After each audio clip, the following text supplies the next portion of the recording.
Hello everyone, welcome back to my YouTube channel Trouble Free. In today's video, I'm going to explain you a problem related to Kirchhoff's voltage law in the subject of basic electrical engineering. I've already explained you one problem in the previous video, but I'll explain you one more problem because that was of different type and this is of different type. So let's see how to apply mesh analysis in this. So the question says find the current. So before watching this video, if you have not watched my previous video about KVL, first watch that and then come here. So find the current in branch AB of 2 ohm resistance for a given circuit using mesh analysis, he's saying. So first of all, what is mesh? Mesh is nothing but it is a closed path through which current flows, but it should not have any other closed paths inside it. For example, this is a mesh, okay, because it is a closed path and current is flowing inside that. And this is also a mesh, and this is also a mesh, but this complete circuit you cannot consider it as a mesh. Why? See, what is the condition for mesh? First is it has to be a closed path. It is closed path, but inside it there should not be any other closed paths. But we are having, right, 1 2 3 closed paths we are having, so it is not a mesh. Individually this is a mesh, this is a mesh, and this is a mesh, but together this is complete circuit is not a mesh. Okay, and what is the difference between mesh and loop then? Loop is nothing but it can have a further closed paths inside that is loop. Okay, so we have to apply the mesh analysis now. That is what the question says. Okay, so usually mesh analysis means you can apply KVL. If in the exam also, if he is asking solve by using mesh analysis, simply you have to apply KVL. If they are saying nodal analysis, then you have to apply KCL. Okay, so yeah, let's get into the video. First thing what you have to do is assume the direction of current in all the three mesh. Let us assume the direction of current in the same direction. So that is, let us assume in this way. Okay, so you can assume either way also, like this also you can assume, like in the clockwise direction also you can assume, or in the anti-clockwise, but assume all the three in the same direction so that it will be easier. So now for you. Let us apply KVL. So before applying KVL, one thing, you know what KVL is, right? The sum of potential differences should be equal to 0. So potential differences includes voltage drops, voltage rises, everything. So let us start now. In this circuit, let us assume the current flowing is I1. In this, let us take I2, and in this, let us take I3. Okay, we don't have any signs for the resistance. So in the previous video, I've explained you signs for resistance, for this resistors also, but now let us not consider any signs for the resistors. Why? I'll tell you. So during each and every resistor, assume it as voltage drop only. Always at resistance voltage will be dropping. That is what you assume. Otherwise you can assume in the other way also. Suppose if you are taking this voltage in positive, then you can take the resistances in negative. Okay, don't worry, I'll do the problem, you'll understand. So the current is coming in this way, right? So it is going like this. So from negative to positive it is going, which means voltage rise, which is nothing but from the lower potential to higher potential it is going, right? Which is nothing but voltage rise. Voltage rise means what? Positive. Or simply, if you don't want all these technical terms, how you can remember is from negative to positive it is going, that is why it is positive. Okay, so 10 and next. So since we have considered the voltage as positive, let us consider the resistances as negative. Okay, minus 4 into what is V? V is equal to IR, right, from Ohm's law. So here we have taken directly V because we have the voltage, but here we don't have the voltage. So what we have to do? We have to take IR. R is 4, and what is I? I1. Next, minus 4 into, so here you cannot directly take I1. Why? Because this 4 ohms is being shared by both I1 and I2. This is present in this mesh and this mesh as well. So here what you have to do is you have to do I1 minus I2. Why I1 minus I2? Whichever loop you are solving, that you consider at higher current, like the one which we are calculating is always considered at higher level. Okay, suppose if you are doing for I2, then you need to consider I2 at higher level. Okay, so here you have to write this step actually.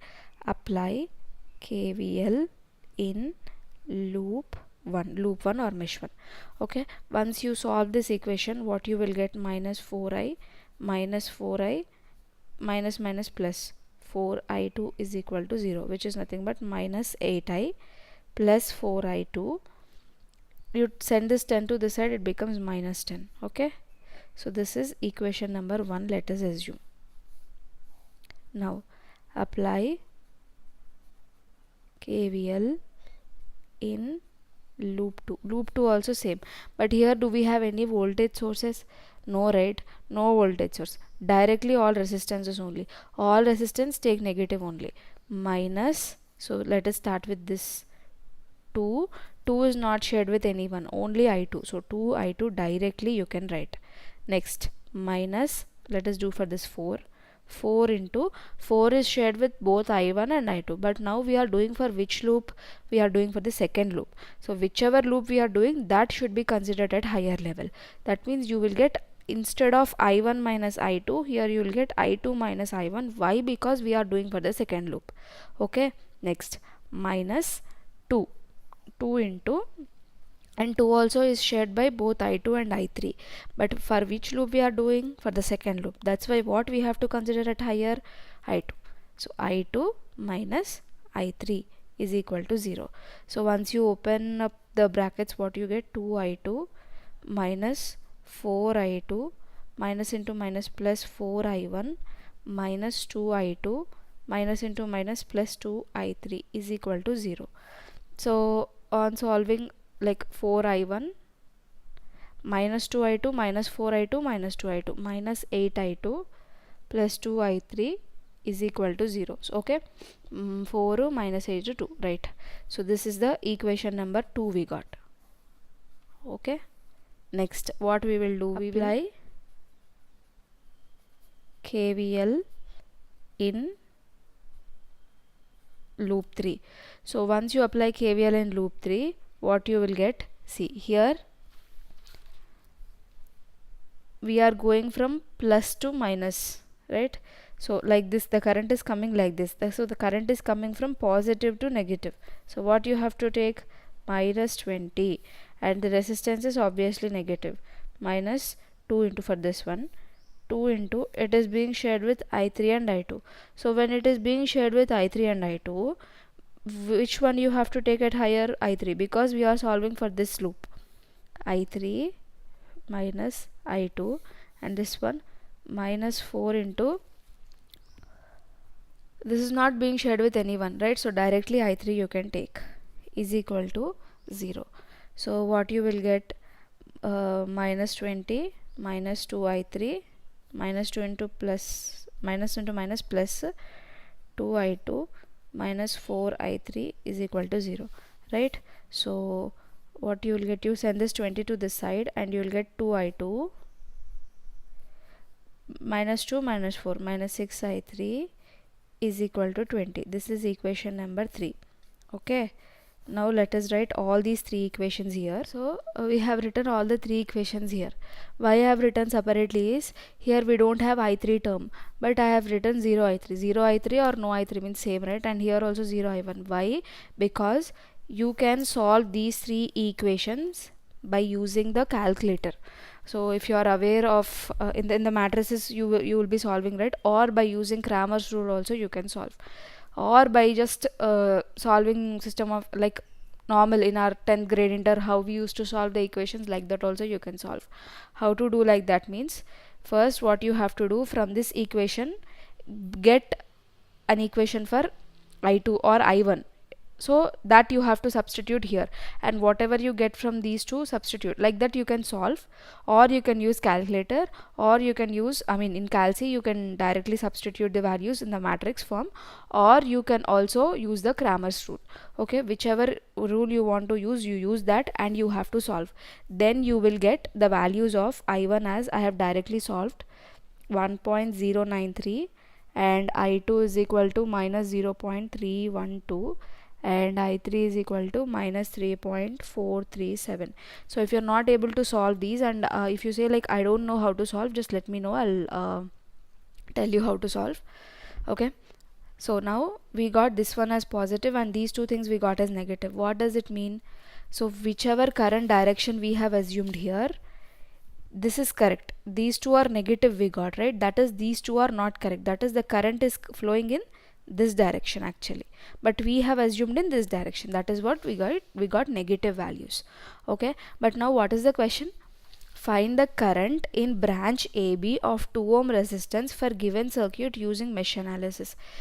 In branch AB we are having 2 ohm resistance. In this 2 ohms resistance, how much current is flowing, that we have to calculate. So 2 ohms is being shared by both I2 and I3, right? So what you have to do here is, you have to do I2 minus I3 or I3 minus I2.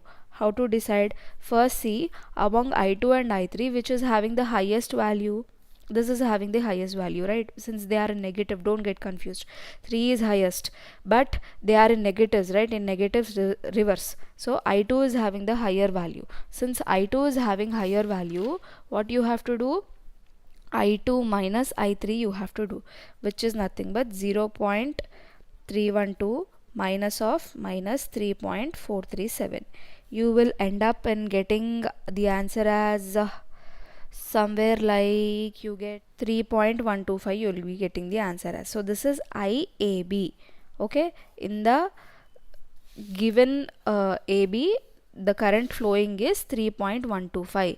Why I2 minus I3? Because I2 is higher, I2 minus I3 you have to do. Okay, this is all about this video. I hope this video helps you. So first what you have to do, you need to apply KVL to each and every individual loop. Then you will be getting equations. By using those equations, you can either solve them by using calculator, Cramer's rule, or solving them individually. So if you're not able to solve the equations, I'll help you out. Just let me know in the comment section that ma'am, we are not able to solve. So I've solved them somewhere, I don't remember where. If I could, I'll give you the, yeah, this is where I have solved. So I did in this way. So I've taken two equations. I did not use Cramer's rule or matrices. I did in this way. Okay, but still don't get confused. If you, whatever method you know, use that method and solve. So thanks for watching the video till the end. Let's meet up in the next coming video with another topic. Till then, stay tuned to my channel for more videos.